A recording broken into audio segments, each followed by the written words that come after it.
wanita yang berkhianat kepada suaminya di dalam hartanya, maka perempuan tersebut akan dilaknat oleh 70.000 malaikat. Wa kanat yaumal qiyamati, dan bukan hanya yaitu perempuan tersebut dilaknat oleh 70.000 malaikat, wa kanat yaumal qiyamati ma'as saharati, nanti Allah kumpulkan wanita tersebut pada hari kiamat ma'as saharah, bersama tukang-tukang sihir. Ya. Lalu wal kahana, dan juga Allah kumpulkan dengan ahli-ahli nujum, para peramal. Ya. Yang mereka semua itu baik tukang sihir ataupun peramal ahli nujum, itu semua adalah mereka orang-orang yang dilaknat oleh Allah Ta'ala. Nanti perempuan tersebut pun juga dikumpulkan bersama orang-orang yang dilaknat juga oleh Allah Subhanahu wa Ta'ala. Diberikan catatan oleh baginda Nabi sallallahu alaihi wasallam, wa in afna, baru nih innya in ghaya, sekalipun ya, sekalipun afnat, dia menghabiskan, fana artinya habis ya, sekalipun dia menghabiskan umrah akan umurnya, sekalipun dia menghabiskan akan umurnya fi khidmati zawjiha, di dalam yaitu berkhidmah kepada suaminya, sekalipun dia habiskan usianya untuk berkhidmah, untuk mengabdi, untuk melayani suaminya, sekalipun usianya habis untuk melayani sang suami, sekalipun umurnya habis untuk berkhidmah kepada suami, tapi karena sebab dia berkhianat kepada suaminya dalam hal hartanya, maka orang tersebut, wanita tersebut akan dilaknat oleh 70.000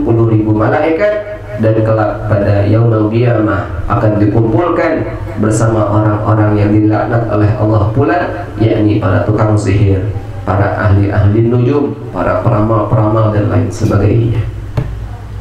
Ya. Ini suatu ancaman dari baginda Nabi Muhammad sallallahu alaihi wasallam.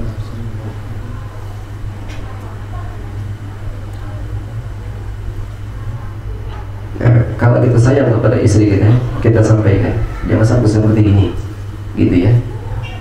Kalau kita sayang kepada istri kita, kita sampaikan perihal ini. Tujuannya untuk kebaikan beliau, untuk kebaikan mereka, untuk kebaikan istri-istri kita. Karena kita nggak akan kepengen lihat istri kita dilaknat oleh Allah Ta'ala. Karena kita yakin kita nggak akan rela lihat istri kita pun dilaknat oleh para malaikat, dan kelak dikumpulkan bersama orang-orang yang dilaknat oleh Allah Subhanahu wa Ta'ala, apalagi melihat istri kita berada di dalam nerakanya Allah Subhanahu wa Ta'ala. Na'udzubillah min. Bentuk sayang kita, ya, sekali lagi bentuk sayang kita kepada istri kita, ajarkan mereka, kasih tahu kepada mereka akan hal-hal yang menjadi batasan-batasan bagi mereka. Jangan seperti ini, jangan seperti ini. Kalau ente keluar dari batasan ini, nanti seperti ini konsekuensinya. Kalau ente keluar dari batasan ini, akibatnya seperti ini. Seperti itu. Kasih tahu. Seperti itu. Kalau istri ente, kalau ente nggak bisa ngasih tahu, ya, ajak itu istrinya atau suruh ngaji. Istrinya suruh ngaji. Seperti itu. Ini jangan diajarin kagak, disuruh ngaji juga kagak, oh, itu bahaya. Ya, sama halnya secara nggak langsung ente rela melihat istri ente menjadi penghuni yaitu nerakanya Allah Ta'ala. Sama halnya ente girang, ente bahagia ketika melihat istri-istri ente dilaknat oleh Allah Ta'ala. Na'udzubillah min. Jangan dibiarkan. Kalau ente sayang, jangan dibiarkan. Begitu, ya. Jangan dibiarkan. Kalau ente biarkan tadi, sama saja secara nggak langsung ente rela melihat itu istri-istri ente dilaknat oleh Allah Ta'ala. Seperti itu. Ini Islam mengajarkan sebenarnya tadi tujuannya untuk meraih kebahagiaan. Ya, ente akan bisa meraih kebahagiaan, baik kehidupan di dunia ataupun bahagia kehidupan di akhirat, kalau ente selaku suami sudah memahami dan istri pun juga memahami antara hak dan kewajibannya masing-masing. Bermula kebahagiaan tersebut dari sebuah rumah tangga. Seorang individu suami dan istri sama-sama saling memahami, mengetahui akan hak dan kewajibannya masing-masing. Dari situ titik startnya, baru nanti ke depan jauh berbicara keturunannya dan lain sebagainya. Ini fatal akibatnya kalau nggak mengetahui hak dan kewajibannya di antara individu masing-masing tadi. Nggak usah berbicara keturunan, masalah ekonomi, masalah segala macam, semua akan kena dampaknya. Semua akan kena dampaknya, kena efeknya. Kalau efeknya positif, ini efeknya efek buruk, efeknya efek yang negatif, nggak ada baiknya. Nah, untuk itulah jangan coba-coba ente apalagi berani melarang istri ente ngaji. Na'udzubillah min, bahaya ente. Ente nggak nyuruh aja ente salah. Ente bisa paham nggak yang ente maksud? Ente nggak suruh aja ente salah, gitu. Ya, ente nggak suruh istri ente ngaji, ente salah. Kenapa? Ente udah nggak ngajarin, nggak disuruh ngaji juga, itu salah. Kecuali kalau ente mampu mengajarkannya secara pribadi, silahkan. Boleh ente nggak suruh ngaji, udah jangan ngaji, cukup anak gua aja, gitu. Baru suami bertanggung jawab, baru suami yang gentle kayak begitu. Ya, kalau dia mampu, kalau nggak mampu, suruh tadi dia ngaji. Nah, udah nggak diajarin, nggak nyuruh, itu perbuatan salah. Ditambah lagi, lebih-lebih lagi kalau dia melarangnya. Na'udzubillah min. Itu jangan jadi seorang suami yang seperti itu. Ya, udah nggak mampu ngajarin, udah nggak nyuruh juga, dan coba-coba mau melarangnya. Bahaya buat diri ente nantinya. Ya, double nanti siksaan dari Allah Ta'ala. Na'udzubillah min. Kok bisa double? Iya, doublenya karena ente tidak menjalankan kewajiban, yaitu memberitahukan atau mengajarkan kepada istri ente. Dan doublenya lagi, istri ente berbuat kesalahan karena sebab diri ente tidak mengajarkannya. Paham gak? Jadi kesalahan istri ente nanggung karena sebab apa? Ente tidak mengajarkannya. Ya, karena ente tidak menjalankan kewajiban ente selaku suami. Dengan ente tidak menjalankan kewajiban ente selaku suami, ente sudah berdosa. Ditambah lagi dosanya istri ente pikul juga. Na'udzubillah min. Ente nggak ngajarin, ente suruh ngaji, gitu ya. Di satu sisi ente sudah menggugurkan kewajiban ente. Iya, ane nggak mampu mengajarkan istri ane secara pribadi, ya udah deh, ane bawa atau ane suruh dia ngaji, begitu. Ya, sebagai bukti kalau ente menjalankan kewajiban ente, gitu dong. Kalau perlu kasih modal gini ngaji, mama ini papa beliin motor gitu buat ngaji, kan cakep begitu. Iya nggak kira-kira? Mama ini uangnya nanti buat tanggungan, cakep. Artinya apa? Tadi itu ekspresi kita namanya, sebuah bentuk ekspresi kita betul-betul mendukung, betul-betul kita mau menjalankan kewajiban kita karena keterbatasan kita, keterbatasan yang kita miliki, kita nggak mampu mengajarkannya. Iya, nah kita dukung dengan hal tersebut, gitu ya, seperti itu. Sudah.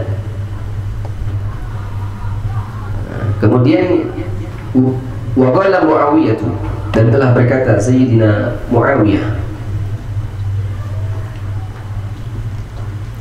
inni sami'tu Rasulullah sallallahu alaihi wasallam yaqulu, sesungguhnya aku pernah mendengar Rasulullah sallallahu alaihi wasallam beliau bersabda, ayyu mamra'atin, wanita mana saja, siapa saja, ya, perempuan mana saja, perempuan siapa saja, akhadat min mali zawjiha, yang ia mengambil harta dari suaminya, yang ia mengambil dari harta suaminya bighairi idnihi, dengan tanpa izin sang suami. Perempuan mana saja yang ia mengambil harta suaminya dengan tanpa izin sang suami, illa kana 'alaiha, melainkan kana 'alaiha, melainkan atas dirinya si perempuan tersebut yang mengambil harta sang suami dengan tanpa izinnya adalah wizrun sab'ina alfa zariqin, dosa sab'ina alfa zariqin, 70.000 pencuri. Satu pencuri kira-kira apa dosanya? Ini seorang wanita yang mengambil harta suami dengan tanpa izinnya, maka dosanya sama seperti dosanya 70.000 pencuri. Seperti itu.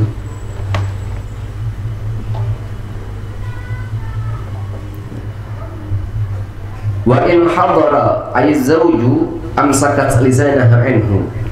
Wa in hadara, dan ketika hadir di hadapannya, ay zawju yakni suaminya, ketika sang suami hadir di hadapannya, ketika sang suami ada di hadapannya, amsakat lisanaha anhu, dia mampu menahan, ya, amsakat diam, amsakat dia mampu menahan, dia mampu menahan lisanaha akan lisannya, anhu dari sang suami. Arti menahan di sini dia menjaga lisannya agar tidak mengeluarkan kata-kata, ucapan-ucapan yang menyinggung hati sang suami, menyakiti hati sang suami, ya. Dia mampu menahan, yaitu lidahnya. Dia nggak ucapkan tuh. Kalau bahasa Betawinya, ini perempuan nggak lemes gitu. Karena ada perempuan tuh yang lemes banget begitu, ya. Nah dia nggak tuh, dia mampu tahan. Dia mampu tahan, yaitu lisannya, dia mampu tahan lidahnya untuk tidak mengatakan, untuk tidak berucap, untuk tidak membicarakan hal-hal yang dapat menyakiti hati suaminya, menyinggung hati suaminya.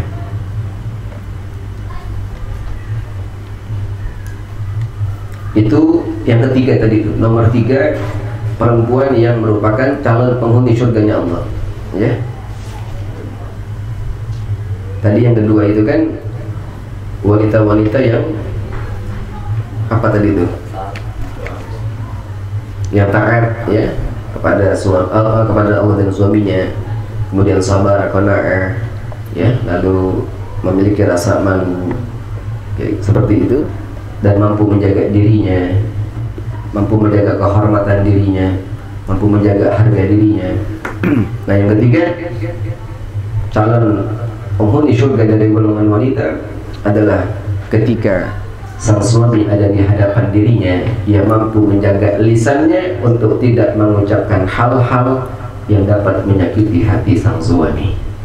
Itu ciri-ciri wanita yang merupakan penghuni surganya Allah Ta'ala. Nah kemudian wa dzakara sallallahu alaihi wasallam min al-arba'ati, dan baginda Nabi Muhammad sallallahu alaihi wasallam beliau menyebutkan golongan yang keempat, ya, minal arba'ati, golongan yang keempat dari wanita-wanita yang berhak menjadi penghuni surganya Allah Ta'ala. Imra'atan mata zawjuha wa laha auladun sigharun. Yang keempat adalah seorang wanita yang mati suaminya, wanita yang memiliki suami kemudian suaminya meninggal dunia, walaha auladun sigharun, dan dia memiliki anak-anak yang masih kecil-kecil, ya, dia memiliki anak yang masih kecil-kecil.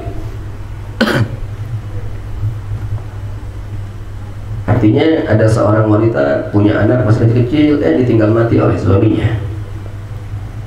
Nggak hanya cuma sekedar tinggal mati, tapi fahabisat nafsaha ala auladiha, ya, kemudian dia tahan akan dirinya, dia tahan dirinya.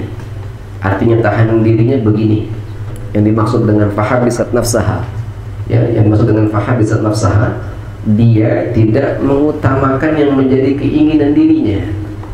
Dia tidak memprioritaskan yang menjadi keinginan dirinya, ya, tapi dia mengutamakan, memprioritaskan, ya, yang menjadi kebutuhan dari anak-anaknya. Kayak begitu. Itu termasuk dalam kategori adalah fahabisat nafsah. Dia mampu menahan dirinya. Menahan apa? Untuk melakukan hal-hal yang dia mengutamakan dirinya ketimbang daripada anak-anaknya. Fahabisat nafsaha ala auladiha. Dia mampu menahan akan dirinya daripada anak-anaknya. Nah, itu juga merupakan ciri perempuan yang menjadi penghuni surganya Allah Ta'ala. Warabathum, dan dia mendidiknya. Ya, perempuan tersebut mendidiknya. Ya, perempuan tersebut mendidiknya. Mendidik apa? Mendidik anak-anaknya. Ditinggal mati oleh suaminya, kemudian dia tadi lebih menjaga, mengutamakan, memprioritaskan anak-anaknya daripada keinginan dirinya. Lalu dia mendidik anak-anaknya, ya, mendidik anak-anaknya yang tadi ditinggal mati oleh suaminya. Wa ahsanat ilaihim, dan dia berbuat baik kepada mereka, berbuat baik kepada anak-anaknya, berlaku baik. Dia berlaku baik kepada anak-anaknya. Walam yatazawwaj khasyata an yadhi'u, walam yatazawwaj, dan wanita tersebut tidak menikah lagi. Tidak menikah lagi. Tujuannya tidak menikah, khasyata an tadhi'u, khawatir atau takut kalau dia menikah nanti an tadhi'u, anak-anaknya dapat terlantar, ya, akan menjadi sia-sia. Artinya doya itu sia-sia, menjadi terlantar, ya. Nah, seorang wanita yang ditinggal mati oleh suaminya, kemudian dia memiliki anak dari sang suami tersebut, lalu dia tahan dirinya, artinya lebih mengutamakan kebutuhan anak-anaknya daripada keinginan dirinya, dan dia didik anak-anaknya, dia ajarkan ilmu agama kepada anak-anaknya, diajarkan adab yang baik kepada anak-anaknya, lalu dia berlaku baik pula kepada anak-anaknya, dan ia tidak menikah lagi karena tujuannya khawatir atau takut kalau dengan sebab dia menikah anak-anaknya menjadi terlantar. Itu golongan keempat yang menjadi penghuni surganya Allah Subhanahu wa Ta'ala. Ya. Qala sallallahu alaihi wasallam, dan telah bersabda baginda Nabi Muhammad sallallahu alaihi wasallam, haramallahu ala kulli adamiyin, Allah mengharamkan, haramallahu, Allah haramkan, ala kulli adamiyin, atas setiap anak Adam. Allah haramkan atas seluruh anak Adam, artinya atas seluruh manusia, al-jannata, yakni surga. Allah haramkan atas seluruh manusia untuk bisa masuk ke dalam surga, ayudkhulaha qabli, untuk bisa masuk ke dalamnya sebelum diriku. Allah mengharamkan manusia manapun untuk bisa masuk ke dalam surga kecuali setelah baginda Nabi Muhammad sallallahu alaihi wasallam. Artinya makhluk pertama kali atau manusia pertama kali yang kelak akan menjadi orang yang masuk ke dalam surga Allah pertama kali ialah baginda Nabi Muhammad sallallahu alaihi wasallam. Allah haramkan manusia siapapun masuk lebih dulu sebelum baginda Nabi ke dalam surganya Allah Ta'ala.